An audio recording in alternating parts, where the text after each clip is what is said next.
यह है शमशान की कर्ण पिशाचिनी का 5वां भाग। इससे पहले की कहानी जानने के लिए हमारे चैनल पर पुराने अपलोडेड वीडियोस देखें।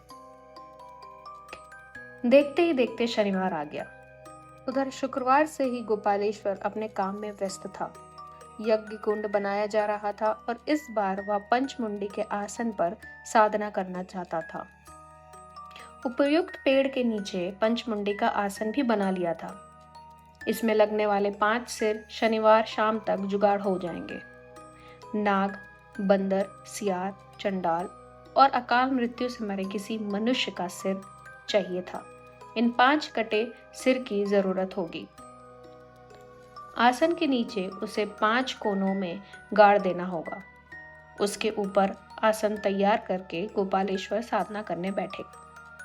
शनिवार 24 घंटे में 4 बार चावल, मांस और शराब देकर पिशाच को भोग लगाना होगा, तभी वो संतुष्ट होंगे। सभी आवश्यक चीजों का इंतजाम हो गया है। शनिवार रात गोपालेश्वर को साधना करना बस बैठना है। शुक्रवार को विजयकांत स्कूल नहीं गया। वह घर की दरवाजे व खिड़कियों को बंद करके बैठ गया था। आज शनिवार है।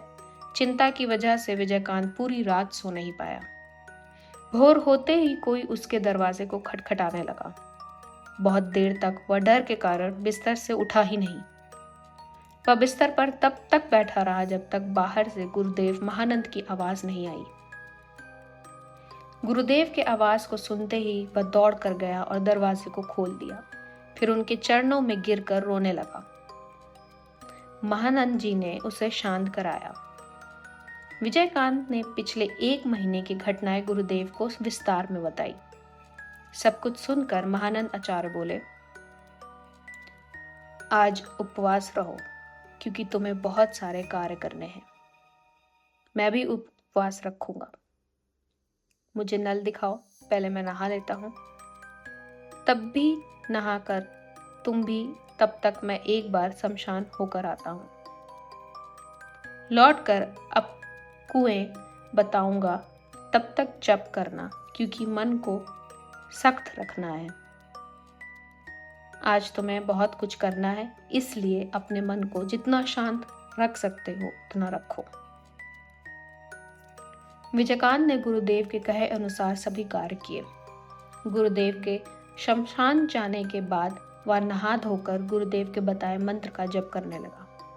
महानंद जी लौटकर विजयकांत से बोलते रहे, मैंने चिट्ठी पाकर तुम्हें ग्रह नक्षत्र की गणना किया था। जल्द ही कोई मुसीबत आने वाली है। इसमें प्राण हानि का भी योग है।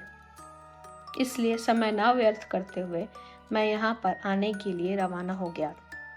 मुझे हमेशा संदेह था कि गोपालेश्वर इतनी आसानी से अपनी साधना भंग करने वाले को नहीं छोड़ेगा, लेकिन इतनी जल्दी वह तुम्हें खोज लेगा यह मैंने नहीं सोचा था। लेकिन मुझे पहले ही सोचना चाहिए था कि इसके पास वशीभूत प्रेत पिशाच भी रहते हैं जो तांत्रिक के कई कार्य को करने में सफल हैं। शायद यही प्रेत तुम्हें परेशान कर रहे थे। तुम्हारा देह बंधन था, इसलिए कुछ नहीं कर पाए, लेकिन आज फिर गोपालेश्वर कर्ण पिशाचिनी साधना में बैठेगा। मैं इसके सामग्री व साधना स्थल को देख कर आ रहा हूँ। इस साधना का प्रभाव तुम्हारे ऊपर बहुत ज्यादा पड़ेगा।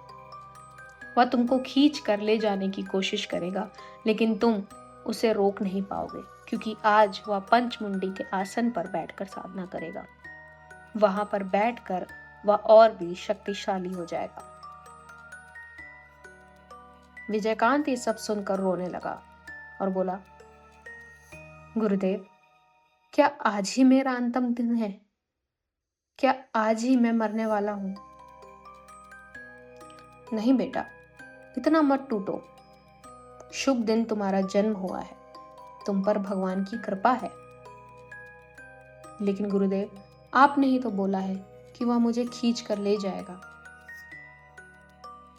विजयकांत, मैंने तंत्र साधना नहीं किया है, लेकिन उस बारे में बहुत कुछ पढ़ा है और जाना है। तंत्र साधना में हमेशा पिशाच व यक्षिणी को संतुष्ट रखना पड़ता है। अगर क्रिया में कुछ भूल हुई तो इसी भयानक पिशाच के हाथों उस तांत्रिक की मृत्यु होती है। हमें इस मौके का फायदा उठाना होगा, क्योंकि गोपालेश्वर अपने साधना को कभी अच्छे कार्य में नहीं लगाएगा। हम उसे सफल नहीं होने दे सकते। मैं हमेशा जिंदा नहीं रहूंगा, मेरे जाने के बाद तुम्हें कौन बचाएगा? कुछ तांत्रिक हमेशा बदला लेने के लिए जलते रहते हैं, लेकिन मैं किसी पिशाच साधक के साथ कैसे लड़ूं? उसकी क्रिया में कुछ न कुछ ऐसा करना होगा कि उसकी साधना गलत हो जाए, और मैं इसे तुम्हें ही करना दूंगा। तुम्हें हानि पहुंचाने की साधना करने से पहले ही तुम वहां पर जाओगे। बाकी सब कुछ मैं तुम्हें सिखा दूंगा।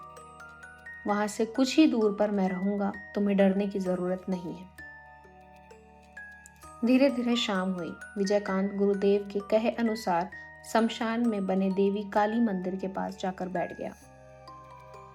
शमशान में थोड़े अंधेरे वाले स्थान पर गोपालेश्वर ने अपने साधना स्थल को बनाया था। गोपालेश्वर नदी में नहाने के लिए जाने वाला था। विजयकांत सब कुछ देख रहा है और कुछ ही दूर पर महानंद भी सब देख रहे हैं। गोपालेश्वर नहाने के लिए नदी की तरफ गया। आसन के पहरे के लिए उसने अपना चेला वहीं बैठाकर रखा था। गोपालेश्वर नहाने के बाद यज्ञ कुंड के सामने आकर बैठ गया। उसने मंत्र पढ़ते हुए पूजा को आरंभ किया। चारों तरफ का परिवेश क्रमश बदल रहा था। साधना स्थल के आसपास तेज हवाएं बहने लगी तथा चारों तरफ एक सड़ा गंध फैलने लगा। धीरे धीरे बिना आवाज किए विजयकांत वहां खड़ा हुआ, जहां पर गोपालेश्वर का चेला चामुंडा आसन तैयार कर रहा था। चेला पांचों सिर को मिट्टी खोदकर वहीं सजा रहा था। विजयकांत वहीं पर बैठ गया। उसे देखकर चेले ने जल्दी से पांचों सिर को पांचों कोनों में गाड़ दिया। यह देख विजयकांत को उल्टी आ रही थी। पूरे दिन का उपवास, शरीर, आंतरिक मन तथा उसके ऊपर यह भयानक दृश्य व दुर्गंध उसे पागल कर रहे थे। विजयकांत इच्छा हुआ कि वहां से भाग जाए, लेकिन इससे तो उसका कोई लाभ नहीं होगा। मन को सख्त करके विजयकांत वहीं पर बैठ गया। इधर एक बार विजयकांत को देखकर गोपालेश्वर और भी उत्तेजित हो गया। उसे सोचा कि शायद उसके मंत्र ने काम करना शुरू कर दिया है। इसी वजह से गोपालेश्वर और भी तेजी से मंत्र पढ़ने लगा। यह समाप्त करके वह पंचमुंडी के आसन पर बैठ गया। बीच बीच में वह अपने गले में शराब डाल रहा है, क्योंकि इस साधना का एक सबसे महत्वपूर्ण उपकरण शराब है। पंचमुंडी आसन लगभग तैयार हो चुका था। विजयकांत ने देखा कि उसके पास सामने ही गोपालेश्वर के चेले ने बंदर का सिर मिट्टी में गाड़ा था। आसन का कार्य समाप्त करके वह चेला नदी की तरफ चला गया। यही तो सही मौका है, जो भी करना है अभी करना है। गोपालेश्वर उधर यज्ञ को घी पिलाने में मस्त था। आते वक्त लाए एक खुरपी को अपने जेब से निकालकर विजयकांत ने जल्दी से बंदर के सिर को वहां से खोदकर बाहर निकाला, फिर उसे पीछे नदी की तरफ फेंक दिया। इस काम को करते वक्त विजयकांत का हाथ कांप रहा था। ऐसा लग रहा था कि वह बेहोश हो जाएगा, लेकिन फिर भी किसी तरह उस जगह को पहले जैसे मिट्टी से भर दिया। अब यहाँ से भागना होगा। विजयकांत चुपचाप वहां से उठकर काली मंदिर की तरफ चलता बना। वहां पर गुरुदेव छुपे हुए थे। यज्ञ समाप्त कर गोपालेश्वर अपने आसन से उठ खड़ा हुआ। अब उन्हें पंचमुंडी के आसन पर बैठना था। आसन के पास ही देखा तो विजयकांत अपनी जगह पर नहीं था। फिर देखा कि वह तो काली मंदिर की चौखट पर खड़ा है। ठीक है, खड़ा रहने दो, सही वक्त आने पर वह अपने आप यहाँ चलकर आएगा। पंचमुंडी के आसन पर बैठकर गोपालेश्वर ने अपनी देह शुद्धि व बंधन किया।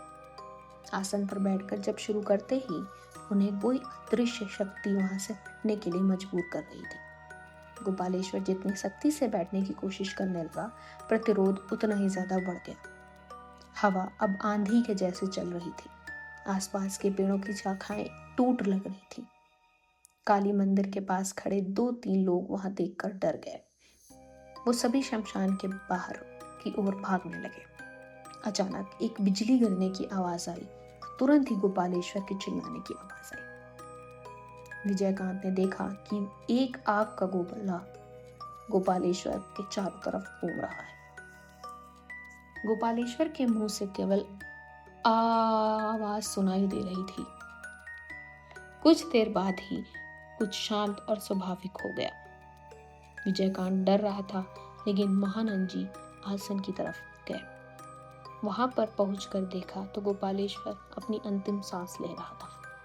महानंद जी बोले, गोपालेश्वर, मैं महानंद, मुझे पहचाना? बचपन में मैं जिसके साथ खेला था, क्या उसे भूल सकता हूँ? क्या इस कार्य को तुमने अंजाम दिया? नहीं गोपाल, मैंने अपने हाथ से कुछ भी नहीं किया, लेकिन मैं अगर ऐसा ना करवाता तो तुम एक निर्दोष की जान ले लेते। अब तुम ही बताओ, मैं ऐसा कैसे होने देता? अंत में जो करना था तुम्हारे पिशाच ने ही कर दिया। गोपाल, तुम्हारे साधन कार्य में गलती हुई है। गोपालेश्वर धीरे धीरे बोला, पिताजी की बात ही सत्य हुई नंद। उन्होंने मुझसे एक बार कहा था कि मेरी अकाल मृत्यु होगी। गोपालेश्वर वहीं अकाल मृत्यु मारा गया। इसलिए महानंद जी ने उसके शव को नदी में डाल दिया और फिर खुद नहाकर विजयकांत के घर पहुंचे। अगले दिन गुरुदेव अपने घर लौटेंगे, इसलिए विजयकांत ने उनसे पूछा, किसने मारा तांत्रिक को और क्यों? गुरुदेव बोले, पंचमुंडी आसन गलत है, यह जाने बिना ही गोपालेश्वर साधना करने बैठ गया था। लेकिन कर्ण पिशाचिनी इतनी बड़ी गलती बिल्कुल भी माफ नहीं करेगी। कर्ण पिशाचिनी ने ही गोपालेश्वर को मार दिया। इसलिए कर्ण पिशाचिनी साधना बहुत ही भयानक होती है। थोड़ी सी गलती भी जान के साथ हाथ धोना पड़ता है। जो भी हो, तुम्हारे ऊपर से मुसीबत कट गई। अब मैं तुम्हारा देह बंधन खोल देता हूँ। अब बिना किसी चिंता के स्वाभाविक जीवन बिताओ। आगे के पार्ट सुनने के लिए बने रहे हमारे YouTube चैनल।